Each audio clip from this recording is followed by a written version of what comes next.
Merry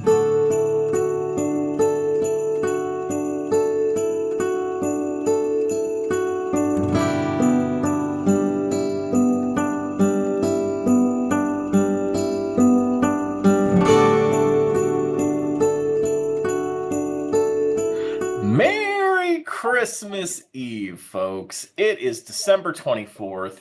We are on our last beer here in the Three Cellars 2022 beer advent calendar, and we are going to finish this thing out, I hope, strong. I have been informed that there's a bottle in this box, so I have my bottle opener ready to go. As always, I'm Josh. I'm Ross. I did that out of order. Our good friend Tyler is here from Nosy Neighbor Brewing out of Kenosha to share this final beer with us. We're going to dive right in. You've got presents to open. You've got food to drink. You've got relatives to ignore. So let's grab this last beer out of the box and see what we Food to drink? What? We're drinking food now. You said you got food to drink. You got food to drink. This is food. It's kind of food. And drinks to eat. And drinks to eat. All right, let's see what we got. Okay, is this not what they finished with last year? I don't know if they finished with it. It was definitely in the box last year, though. I remember it being in there. Okay, so this is from Great Lakes Brewing Company. This is their Christmas ale. So it is brewed with different spices and honey. The bottle actually says, do not open till Christmas. Whoever coined that phrase obviously hasn't tasted Christmas ales, fresh honey, cinnamon, and ginger flavors. Oh, yay. Let me tell you how excited I am for some more ginger. This thing comes in at 7.5%. I'm guessing it's going to be a dark amber ale with a bunch of crazy spices in it. And maybe a little honey, sounds like. So, crack this thing open. See what Santa gave us.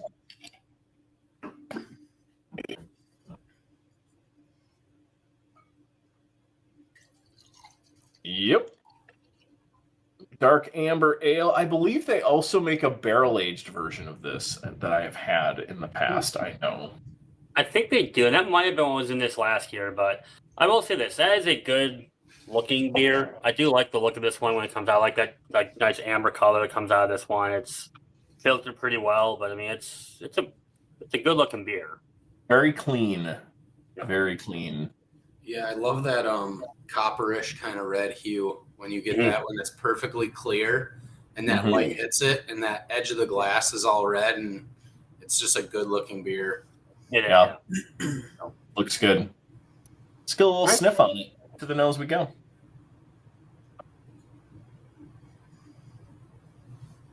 Okay. That cinnamon's definitely coming through, and just a little bit of that like ginger. You can kind of get a little bit on the nose. It's mainly the cinnamon for me. I'm getting. I'm mainly just getting a lot of malt, personally. You are getting? Yeah, it's hard for me to pick up like really subtle aromas like that. As it is, I'm getting mainly malt. I can tell what you're talking about, but it's not present enough where if I didn't know. I'm really not even getting ginger. I'm just kind of getting like just some general spice characters. I wouldn't even say that it's ginger I'm getting on the nose. And I'm picking up some of the malt that you're talking about too, Tyler. It definitely smells sweet. There's a malt character behind it.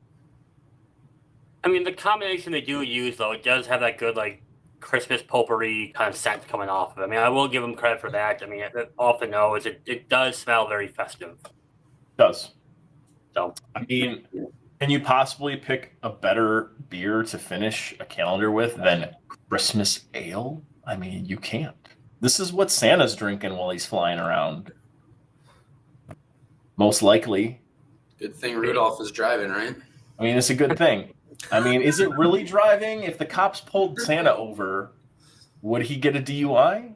I don't think so. He's flying. Like FIY?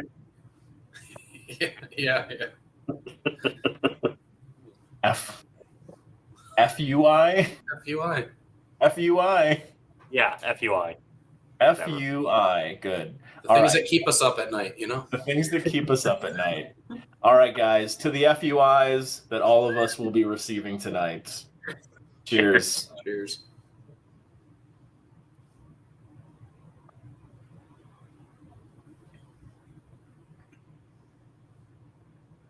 Okay. It's a lot more cinnamon forward on the palate than I was getting on the nose. That seems to be the prominent spice here, at least what I'm getting. I get a little, I guess the way that I would say it is that the spices are there, but they're very subtle. It's almost just an accent. Like I'm getting a majority of just malt with a little bit of that on the end. Not really. It's not like, I wouldn't even consider it very like a spiced beer. Like obviously it's spiced, but it doesn't really tick it in that direction for me all the way. There's a little bit of spice up front for me. The back end of this actually tastes to me closer to like a Bach or an Oktoberfest. It's got that like that heavy malt character. It's a little bit of sweetness behind it. That's what I'm getting in the back end. I mean, I think it is that malt coming through, and that's what.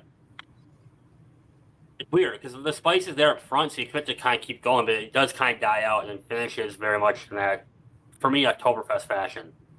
It is malty. No doubt about that. And I do see what you're saying with the finish. It definitely finishes with that strong malt character. That's what kind of lingers. I'm going to disagree with you. I think probably for the first time in this entire series, Tyler. I feel like this has a pretty decent amount of spice coming through, at least on the front end. I do think it dissipates and the malt characters kind of cause it to fall out fairly quick about the mid palate, but like, and out the back end, it's definitely malty. But I get a lot of it up front. Not as heavy as like the run that we had from phase 3 or anything like that. It's not that crazy spice, but it's definitely there. I wouldn't say this is not a spiced beer because I'm definitely getting those components up front. Yeah, it's interesting. Everyone's palates are just a little different. Like anytime that me and my wife share a beer, she'll be like, "Oh, she'll pick up the spices way before I do." So it must just be the way that my palate is working that you guys are a little more sensitive in that than I am with your perception of spice. I'll be honest. Given some of the spice beer we've had, given some of the cinnamon beers and the ginger beers, when I saw this, I was like, damn it. I remember having this last year, but I don't remember if I really thought of it. Having it again, I do like this more than I remember, or I do like it more than I think I anticipated liking it.